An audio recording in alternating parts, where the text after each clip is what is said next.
a gente avaliar, como eu falei lá desde o início, qual é a verdadeira intenção que está em você decidir alterar. Aqui não estou levantando nenhum tipo de bandeira, nem estou dizendo que é certo ou errado. Acredito que o intuito, né, o objetivo desse diálogo é justamente o quê? Trazer a reflexão consciente das pessoas acerca da opção de agregar o sobrenome do cônjuge no momento do casamento ou não, né? Sem colocarmos aqui o certo e errado, porque não é esse o objetivo desse diálogo. Então é muito importante a gente verificar o quê? É uma intenção de pertencimento.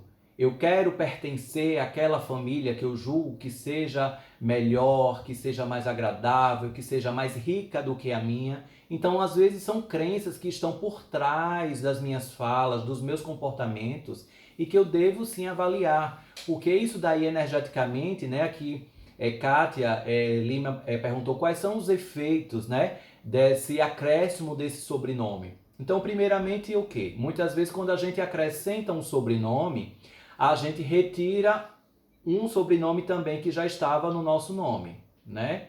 Então a gente retira uma família ancestral que estava honrada ali no nosso nome e acrescenta uma outra. A gente substitui muitas vezes um sobrenome por outro, né? Existem pessoas que, além do nome de batismo, incluem outros, mas tem pessoas que retiram um e acrescentam outros. Então isso daí no campo energético e espiritual, eu estou puxando uma responsabilidade do campo. Então, quem sabe um pouquinho de constelação familiar está dando para entender um pouquinho da profundidade disso daí. Fazem esse acréscimo, né, do sobrenome do respectivo ou da respectiva, e aí muda também algumas posturas comportamentais por estar associado agora àquela família. Não estou dizendo que por mais peso ou por mais leveza, mas como interfere aquele novo sobrenome ali na sua postura de vida.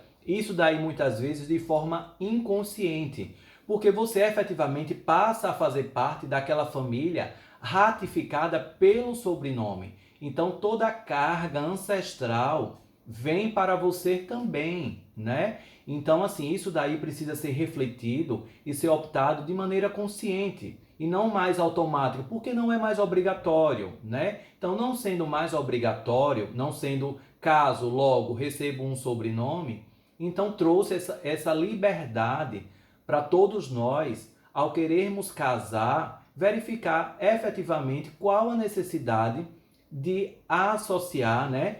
De agregar, acrescentar o sobrenome de uma outra família que eu estou por afinidade. Não é só o fato de eu me casar, eu já estou por afinidade. Mas será que eu devo também puxar para mim a história daquela família e associar com o meu nome, não é? Então isso daí é algo que precisa ser bastante refletido de maneira consciente, sem colocar aquela questão de porque eu vou ter que mudar documento, porque eu não vou ter que mudar o documento. Então é muito importante. Então, será que eu vou dar conta do campo daquela família associada com o meu nome? Porque estamos falando de ancestralidade. E falando de ancestralidade, eu estou falando o quê? Desde a primeira pessoa que esteve associada com aquele sobrenome. Então desde, digamos que a família dos Santos, desde da primeira pessoa que foi registrado como dos Santos, eu estou associando com o meu campo energético, né? O meu campo energético e também reverberando no meu viés espiritual. E aí também pode refletir também no meu campo psicológico, porque comportamentos daquela família em específico, a partir do momento que eu estou associando com o meu nome, eu passo inconscientemente a adotar. Então, posturas, falas, algumas situações que não eram corriqueiras e naturais no meu campo passam a ser de forma inconsciente.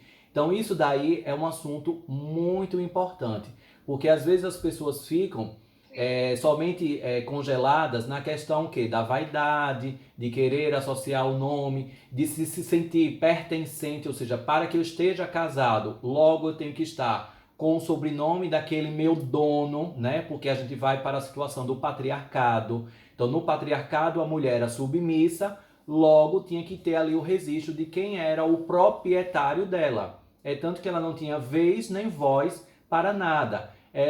A mulher era um instrumento somente de reprodução e para realizar os afazeres ali de casa. Então, o papel da mulher até pouco tempo atrás, né? Então, isso daí foi no século passado, né? Então, no século XX, meados do século XX, que houve essa ruptura. Então, assim, até então, a mulher era tão somente para procriar e para realizar os afazeres domésticos. Então, até mesmo o propósito real ali, diante da liberdade de executar o propósito de vida e o propósito divino, não era realizado porque ela não tinha nem oportunidade. Ela não tinha nem oportunidade de fazer isso. De onde está? Ou seja, você se separou, você se divorciou, mas você ainda pertence àquele campo.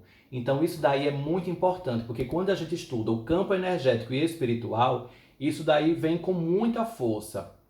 Mesmo a pessoa já dizendo assim, mas já sou divorciada há 20 anos, há 10 anos, não importa. Você carrega ali na sua assinatura. Quando você assina o seu nome, você está decretando para o universo, eu sou Tiago Avelino, tá. Então, quando você assina o sobrenome da família, que você já não mais pertence por conta do divórcio e que ainda está associada ao seu nome, então você dá um código para o universo que você ainda assume o compromisso de estar envolvida com aquele campo ancestral.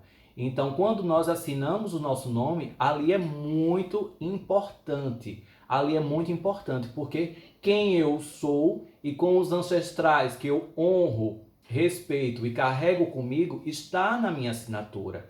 Então, é muito importante verificar ali na assinatura, né? Então, quando eu coloco ali a minha assinatura, tem o meu prenome, né? E tem o meu sobrenome. Então, o meu sobrenome é a minha responsabilidade ancestral. Por isso que esse assunto precisa ser refletido com bastante consciência, para que as pessoas, por conta muitas vezes de um sentimento de pertencer a uma família, de se sentir ali no status social, muitas vezes vão agregando sobrenomes de outrem sem verificar efetivamente qual a necessidade daquilo, qual a verdadeira intenção, porque devemos sempre respeitar as nossas intenções e sabendo que todas as ações vão ter reverberações, vão ter consequências. O divórcio energético, né, trazido é uma ferramenta fantástica. Eu acredito bastante no poder do Theta Healing, né? Eu acredito bastante no poder do Theta Healing. E aí muitas vezes as pessoas já se divorciaram, já se separaram daquele cônjuge, mas energeticamente ainda estão associadas. Então, assim, é aquela pessoa que chega em consultório e diz assim, olha, eu começo o meu namoro e só dura 2 meses, 3 meses, ou todo namoro que eu tenho, quando chega em 1 mês, ele termina. Então, muitas vezes, o inconsciente da pessoa precisa estar sendo ali cuidada, zelada, né, com muito respeito.